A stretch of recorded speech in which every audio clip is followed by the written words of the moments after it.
So welcome friends, welcome to mind speaks. स्वागत करते हैं आपका। आशा करते हैं कि आप लोग बहुत अच्छे होंगे, स्वस्थ होंगे, सुरक्षित भी होंगे।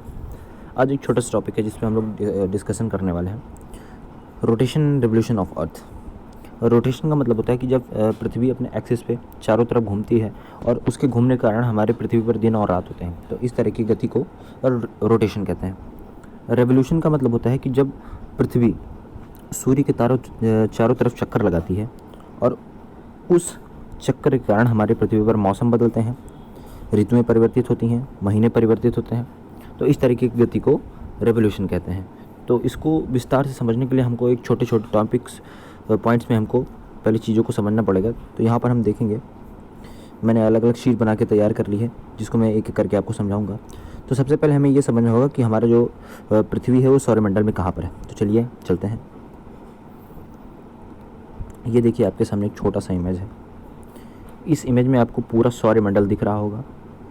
मैं आपको पेन से समझाता हूँ कि पृथ्वी कहाँ पर है और किसे चुने। जो ये पहले नंबर पर सूर्य से इधर की बढ़ती हुई दूरी, जितनी ज़्यादा दूरी होगी ग्रह उतना ही ज़्यादा समय में सूर्य का चक्कर लगाएगा। तो सबसे पास में हम देख सकते हैं यहाँ पर मरकरी है। मरकरी सबसे कम समय में सूर्य का चक्कर लगाता है। उसके बाद में वीनस है, फिर पृथ्वी है, उसके बाद मार्स है, फिर जुपिटर है, फिर यूरेनस है, नहीं माफ़ कीजिएगा, फिर सैटर्न है, फिर यूरेनस है और फिर नेपच्यून है। तो जो ग्रह सूर्य से जितनी ज़्यादा दूरी पर होता है उसको उसका चक्कर लगाने में उतना ही ज़्यादा समय लगता है। एक पृथ्वी हमारा एक ऐसा ग्रह है जिस पर केवल जीवन संभव है। बाकी अभी तक कोई ऐसा ग्रह नहीं ढूंढा गया है जिस पर जीवन संभव हो। अब हम आपको बता दें कि ग्रह और तारों में क्या अंतर होता है। तो जो तारे होते हैं उनकी स्वयं की ऊर्जा और प्रकाश होता है, परंतु ग्रह जो होते हैं वो उनकी स्वयं की ऊर्जा और प्रकाश नहीं होता। जैसे सूर्य एक तारा है, सूर्य एक तारा है और जो ग्रह हैं, बाकी जो ग्रह हैं ये सूर्य की रोशनी, इसके ऊर्जा और प्रकाश के कारण चमकीले दिखाई पड़ते हैं। हमारी पृथ्वी भी संपूर्ण जो रॉ एनर्जी होती है उसके लिए सूर्य पर ही डिपेंड करती है। तो चलिए हम थोड़ा अपने दूसरे टॉपिक पे चलते हैं, उसको समझते हैं।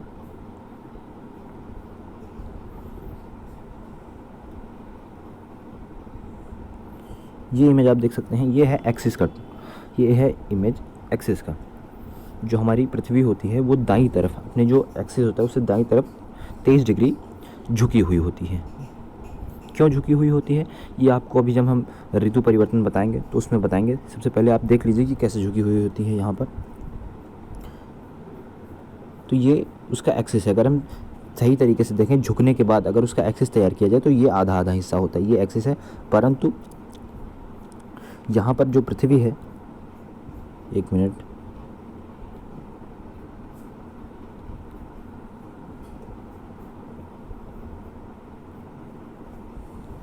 यहाँ पर आप देख सकते हैं ये जो पृथ्वी है ये अपने से 23 डिग्री, अगर इसका एग्जैक्ट एक्सिस की बात करें, एग्जैक्ट लाइन की बात करें जो इसको आधे आधे डिवाइड करती है, वो ये लाइन है।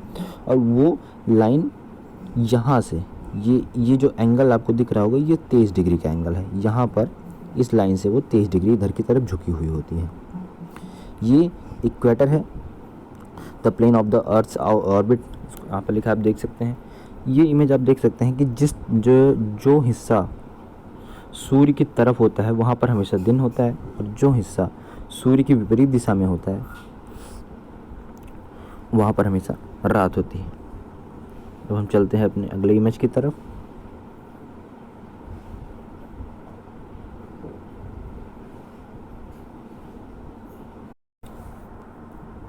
तो सबसे पहले आप ये समझ लीजिए कि जो पृथ्वी होती है वो सूर्य का एक चक्कर 365 दिन में लगाती है।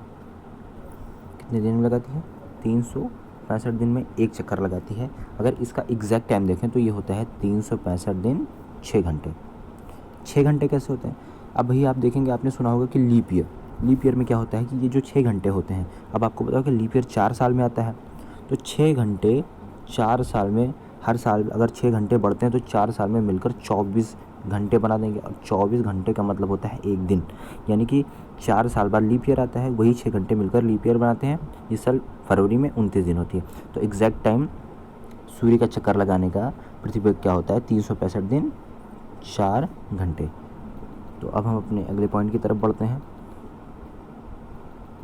तो 21 मार्च को हमारे यहाँ न ज़्यादा ठंडी पड़ती है न ज़्यादा गर्मी पड़ती है। क्यों? क्योंकि हम सीधे सूर्य के संपर्क में ना होते हैं और ना ही बिल्कुल छुपे हुए होते हैं। फिर पृथ्वी घूमती हुई जब उसका एक्सिस सूर्य इस तरीके से, पृथ्वी की गति इस तरीके की होती है, तो पृथ्वी जब घूमती हुई सूर्य के सीधे संपर्क में आती है। ये किस दिन होता है? ये होता है 21 जून को। तो जब सूर्य की रोशनी सीधे हमारे पोर्शन में पड़ती है, यानी कि नॉर्दर्न हेमिस्फीयर में पड़ती है। नॉर्दर्न हेमिस्फीयर का मतलब उत्तरी गोलार्ध, और साउदर्न हेमिस्फीयर का मतलब दक्षिणी गोलार्ध। तो उत्तरी गोलार्ध में उस समय पर बहुत गर्मी पड़ती है। गर्मी कब पड़ती है?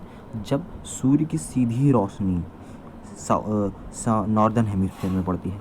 उत्तरी गोलार्ध में जब सीधी रोशनी पड़ती है, अब यहाँ देख सकते हैं ये उत्तरी गोलार्ध है और ये दक्षिणी गोलार्ध है।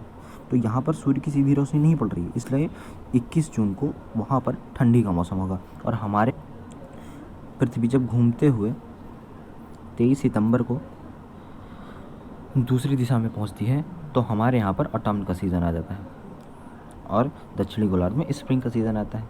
फिर पृथ्वी घूमते हुए जब 22 दिसंबर को दूसरी दिशा में पहुंचती है, तो हमारा जो पोर्शन होता है वो सूर्य के सीधे संपर्क में ना रहकर दूसरी तरफ चला जाता है। हम यहाँ पर पहुंच जाते हैं।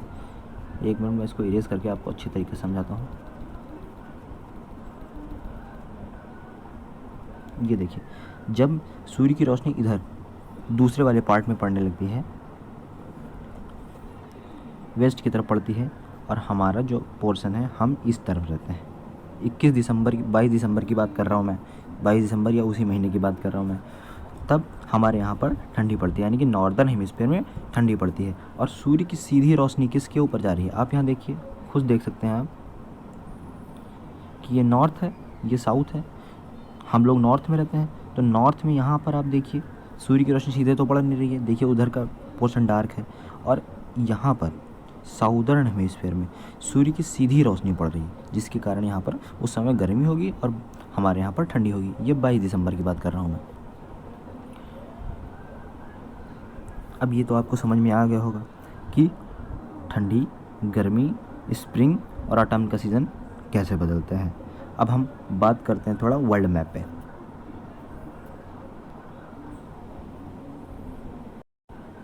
ये आप देख सकते हैं हमारे सामने एक पोर्शन आ गया है, एक चित्र है जो the world and ocean and continents का है। आपने लगभग सारी चीज़ें इसमें पढ़ रखी होंगी, पर मैं थोड़ी चीज़ें इसमें बताना चाहूँगा। आप इसको पूरा देखिएगा, आपके लिए हो सकता है कि ये थोड़ा बेनिफिशियल हो।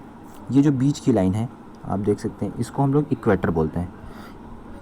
मध्य रेखा होती है जो बीच से डिवाइड करती है। ऐसी कोई रेखा होती नहीं है, बस ये आभासी रेखा इसलिए मान लिया गया है क्योंकि पृथ्वी को आधे रेखा से बांट पाना बहुत ही असंभव सा कार्य है। ये ऊपर वाली रेखा आप देख सकते हैं, ट्रॉपिक ऑफ कैंसर, इसको हम लोग हिंदी में कर्क रेखा बोलते हैं। नीचे देख सकते हैं ट्रॉपिक ऑफ कैप्रिकॉर्न, ये मकर रेखा है। ठीक, भारत से होकर ये हमारा भारत यहाँ पर है। भारत से होकर कौन सी रेखा जाती है? यहाँ पर भारत से होकर ट्रॉपिक ऑफ कैंसर जाती है। ये आप देख सकते हैं भारत के बीच से होकर जा रही है। ये कॉन्टिनेंट एशिया है, भारत हमारा एशिया में पड़ता है। ये सबसे छोटा कॉन्टिनेंट है ऑस्ट्रेलिया। ये अंटार्कटिका कॉन्टिनेंट है, यहाँ पर हमेशा बर्फ़ ही रहती है। यहाँ पर जीवन बहुत ही विकट दृष्टि में जीवन पाया जाता है, मतलब लगातार वहाँ कोई नहीं रह सकता। वैसे भी टूरिस्ट जाते आते रहते हैं। ये अफ्रीका है, सेकंड मोस्ट बिगेस्ट कॉन्टिनेंट। सबसे बड़ा कॉन्टिनेंट होता है एशिया, जो हमारा है।